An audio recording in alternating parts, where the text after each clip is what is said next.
Good morning, afternoon or evening everybody. Welcome back to part 2 of this late Panther build series. This episode is going to focus on finishing the build phase of the tank, including adding cast texture, resin tracks, custom brackets and the stowage. If you haven't seen the building of the tank yet, you can reverse time using the link above. So, without further ado, let's get this thing built. I start with the cast detail, which involves making a sludge solution using Tamiya grey putty and extra thin cement. I decant some putty into a tub, of which has been used for this before, and start mixing the components together. I keep mixing and adding cement until I am left with a thick liquid.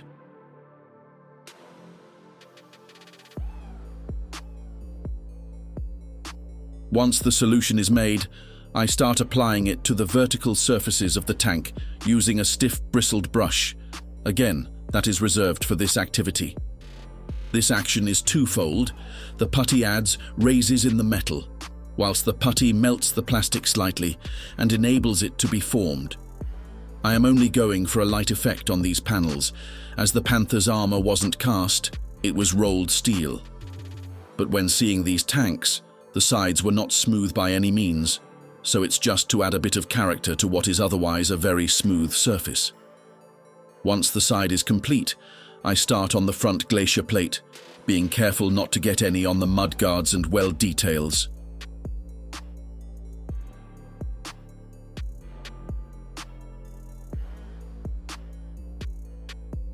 Next on the hull is the rear plate, again being careful not to get it on the details. A small amount on them is fine. I just don't want to splash it on all over the place and end up with a massive Sherman.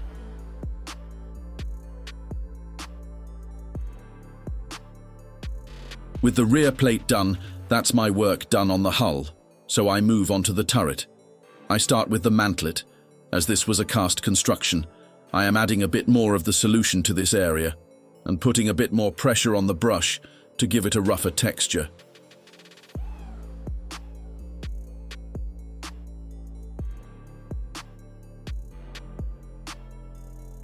Once the mantlet is done, I repeat the process I did on the hull and give the sides a light coat. I also give a bit more attention to the cupola, as again this was a cast construction on the real thing. And that is all of the texturing done on the Panther. Fairly happy with the result at this stage, but the real proof in the pudding will be when it's painted. Next up, I go over all the laser cut lines with a scalpel, just to give a bit of extra definition on this detail.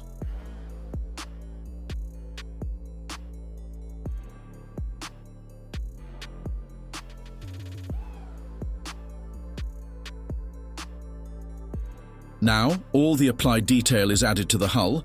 I can now start fitting all the fixings to the sides.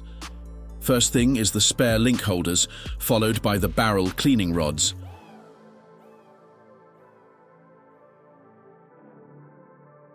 The pre-made tool holders are next with all the tools and brackets I attached in the previous video.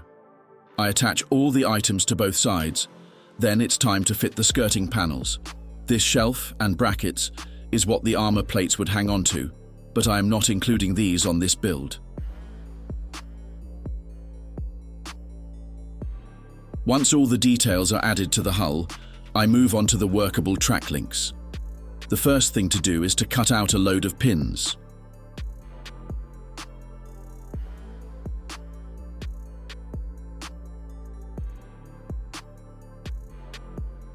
When I have a load cut, I start constructing the tracks, lining up the links and putting the pins 3/4 of the way in. These are not my design, so they use 2 pins and there isn't a stand, but still not the hardest thing to put together.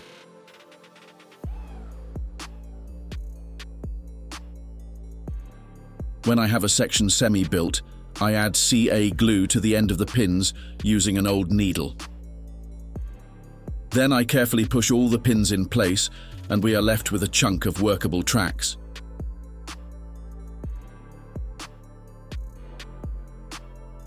The process is repeated until I have a lot of chunks built, then I start joining them up in exactly the same way.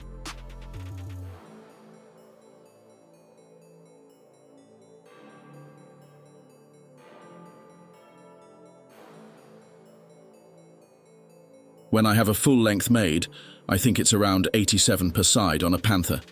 I fit them to the tank. I don't glue a few pins in towards the end. This allows for adjustment, and so I can remove them later for painting.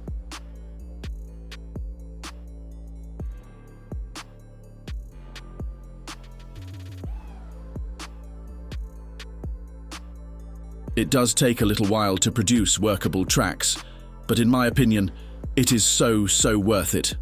I mean, just look at them. Beautiful. With the tracks fitted, I start work on the custom hooks to hold the spare links to the turret. For this, I'm using a piece of steel from the side armor sprue that came with my Yagged Panther. I would think some old photo etch would also be applicable here. I start by bending the steel to the right size, testing it on the track link to ensure it fits. After I made the first one, this was easier, as I just ensured they were the same. Once I have the bend I want, I sand the ends to get rid of the sharp edge.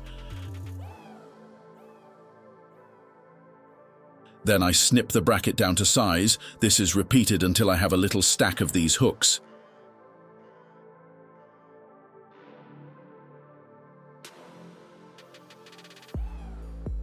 Then it's just a case of attaching them to the turret.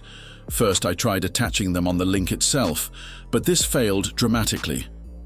So I stuck the first one into position, again using the CA glue, then measured the distance with the track link and glued the second one down.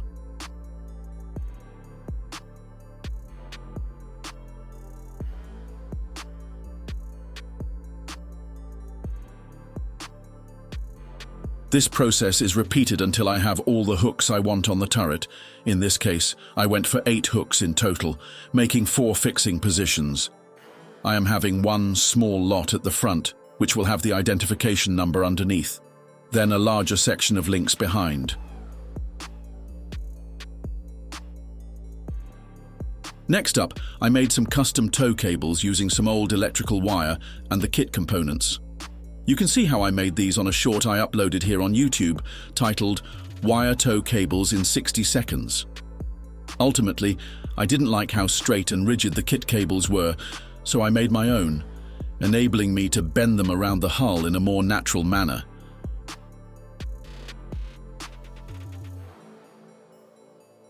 Now it's time for the stowage. The first thing I did is resin print some accessories. I printed this spare wheel, some small ammo boxes, and a large caliber ammo box. All these files I got from Cults 3D. I believe most were free as well. So if you want some 3D files, this really is a great place to look. Unfortunately, the handles were too fine to print, so I had to make some new ones using florist wire. I simply bent it to shape, drilled some positions on the ammo box, and glued it into place. For the tarpaulin, I'm using a tissue. I start by cutting a section out, avoiding any areas with a pattern.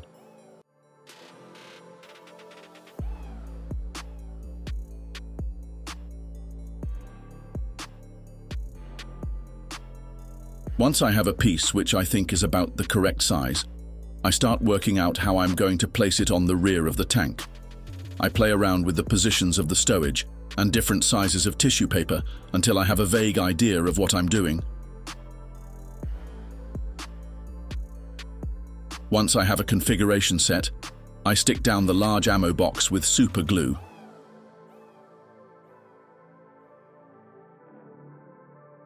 Then it's time to start shaping the tarp. I get yet another piece of tissue paper, larger this time, and start coating it with a watered-down PVA solution. This softens the tissue and allows me to start forming it around the ammo box. It's now a case of folding it with the tweezers, trying to get as many realistic folds as possible.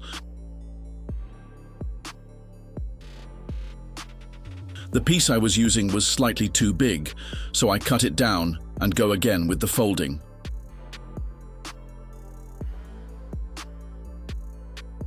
As we are using PVA, we have a slow drying time, therefore giving us plenty of time to get it right.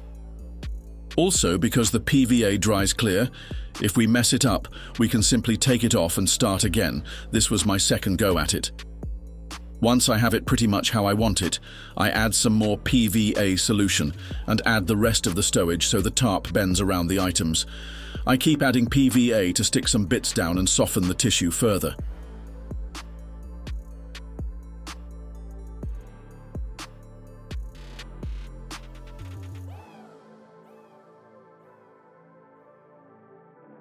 When I have the whole setup how I want it, I let it dry for a good 24 hours before touching it again. Once it has cured, I start fitting the tow cables. On the right, I run it in pretty much a straight line all the way to the back. On the left side, I bend the wire so it wraps around and sits on top of the tarp. To fix them in place, I glue the end to its mounting position using the extra thin cement. To hold the cable down onto the tank, I use Gorilla Super Glue. I work my way along both cables, ensuring they are fixed in place securely.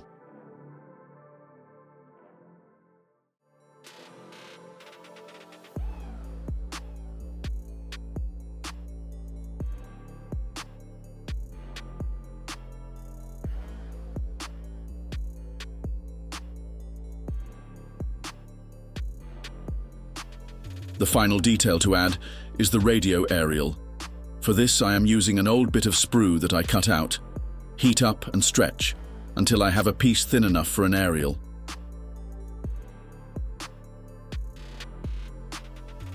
I cut it down to size and simply stick it to the mounting position.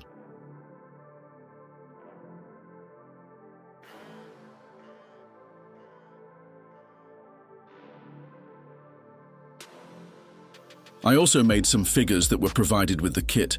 Don't quite know why I didn't record this part, but it was a pretty simple exercise. And that is it. The build process is complete. I am pretty pleased with the additional detail on this one. A 3D printer really can be the modeler's best friend. If you have found this video helpful or vaguely entertaining, please hit those like and subscribe buttons and let me know your thoughts and techniques in the comments.